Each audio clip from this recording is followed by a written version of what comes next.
Good evening and good morning.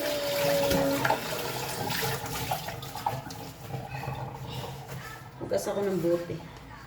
So, nandito pa rin yung pamangkin ko. Nasa akin pa rin. Andun siya na ganun. Langgainaan mo yung ano mo, be. Pulyo mo, langging. Hinaan mo. Nagbe-videos tita mama. Magplansya ako ngayon, kaya hugasan ko muna po kasi hindi na ako magbasa ng tubig. Kasi mamaya iningi ko ng bibig niya bago matulog.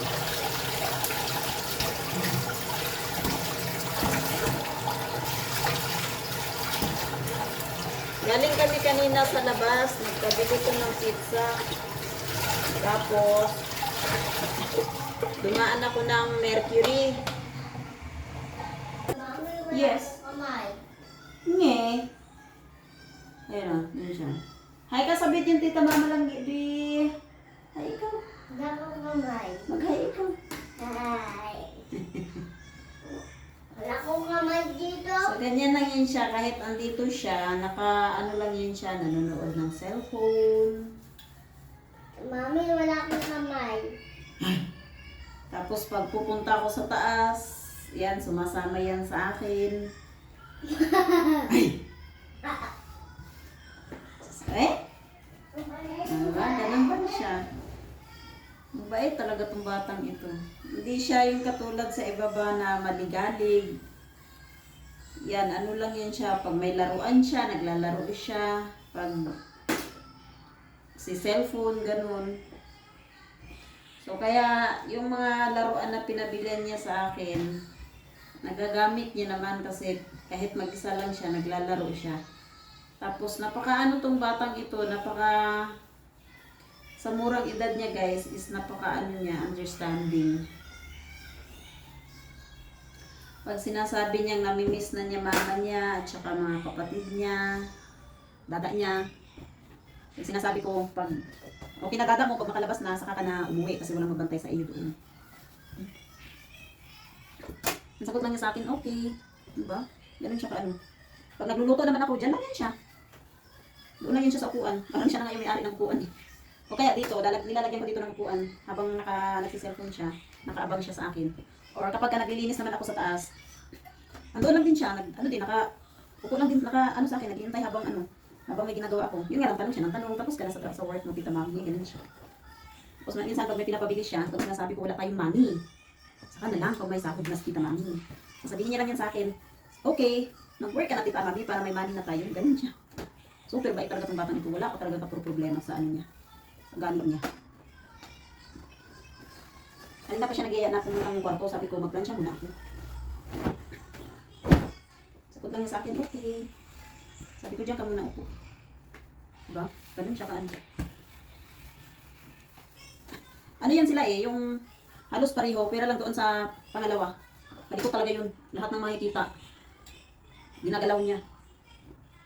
Ito at saka yung atin niya na panganay. Ay kung sa kaliitan niya pa, ano siya nakakaintindi naman. Mababait yung mga pamangkin ko ito. Wala akong masabi. Yung pangalawa, baliktad kasi, kaya nakakagat ng pusa kasi hinahawakan. Kaya katatapos lang ng injection yung atin itong pangalawa. Kasi kinagat ng pusa, tapos kailan naman, nakagat na naman ng pusa. Kaya, kung pwede lang talaga, sana ako yung magbantay sa tatlo ba kasi matutukan ko.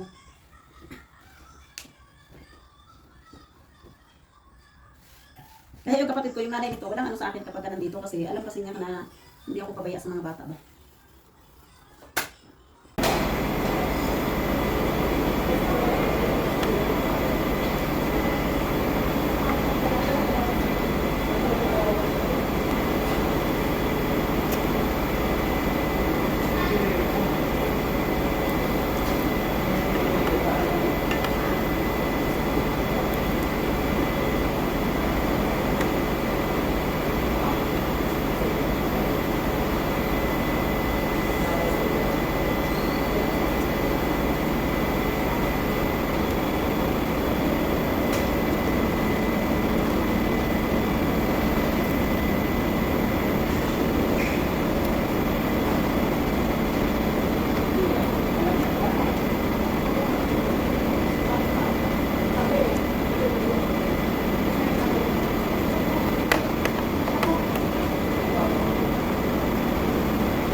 guys, kararating ko lang galing sa labas. So bumili ako ulit ng bigas. Ito, parang iba yung bigas na itong nabili ko eh.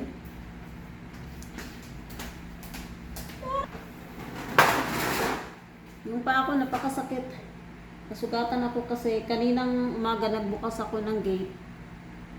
Sus Mariosip nung pagbigla kong bukas, ako tumama, ang sakit ay nasugat. Yun na. Nung naglakad ako papilay-pilay ako.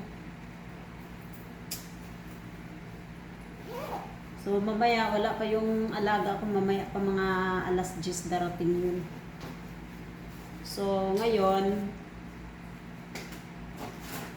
mag-exercise muna ako. Bumili din ako ng toothbrush kasi itong boss ko napaka napaka very good talaga. Sa labas ako kahapon nag-toothbrush at saka naghilamos. Itong boss ko naman sumunod. Ginamit niya yung toothbrush ko, hindi ko alam kung anong binrush niya doon.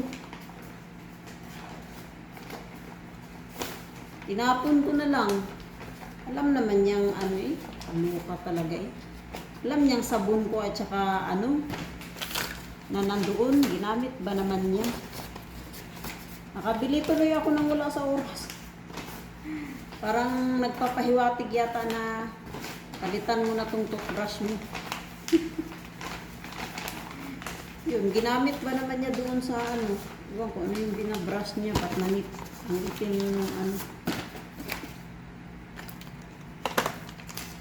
Sarap nga sabihin wala ka na ba ibang nakitang toothbrush ko at itong toothbrush ko talaga ang pinag-initan mo.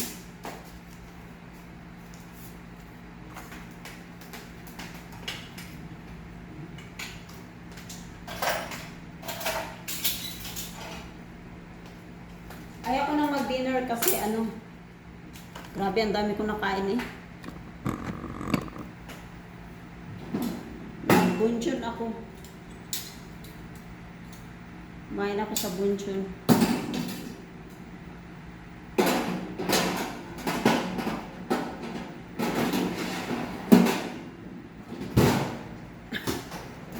Tapos nag-dessert din ako ulit. Tapos yung mga bata na nagtitinda ng mga ng mga pagkain. Iba tama, pagpunta ko kanina sa South, nakita ko doon yung dalawang mga bata na laging naglalako yun sila ng mga pagkain. Tapos, meron din akong tinapay na binili sa palengke kanina kasi dapat doon ako magpapalit ng battery. So, napalagyan ko na pala siya ng battery. So, ang ko nito is 380. Pag 380 daw, 2 years mo siyang magagamit. Pag 150, 6 months lang. So, sana nga, aabot to ng 2 years bago siya palitan ng panibagong Tapos, natawaran ko siya ng 30, kaya ang binabayaran ko is 350 lang. Diba? Tapos, isunod ko naman next time yung isa kong relo. Pero cute na. Hindi ko makikita kung gumagana kasi ang labo na talaga ng mata ko eh.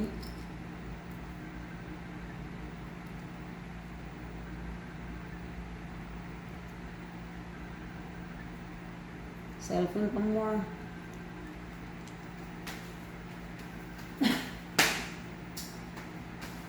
Sabi ko kanina, gumagana po ba ate? Sabi ko gano'n. Sabi niya, opo. Sabi niya, malabo na po pala yung mata mo, ma'am.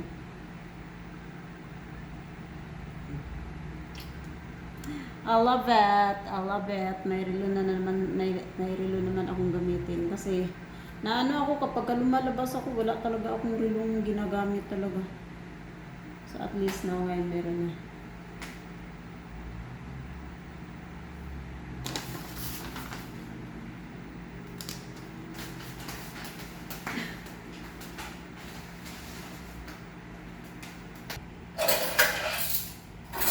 Lagay nga muna ako ng cover kama sa alaga ko.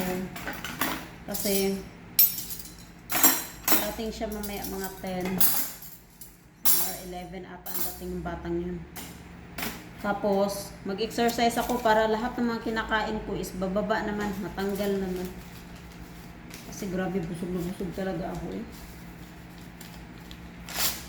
Ang in-order ko lang naman, yung ano lang naman, kanin, tapos noodles. Yun lang naman.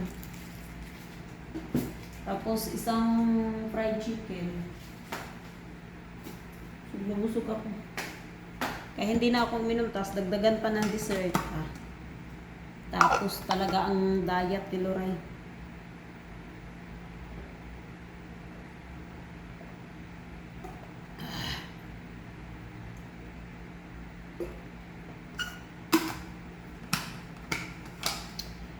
So yun guys, hanggang dito na lang yung aking video. Salamat po sa inyong lahat. Sa mga hindi pa po nag-subscribe, please paki-support po na aking channel. Bye, God bless, have a good night.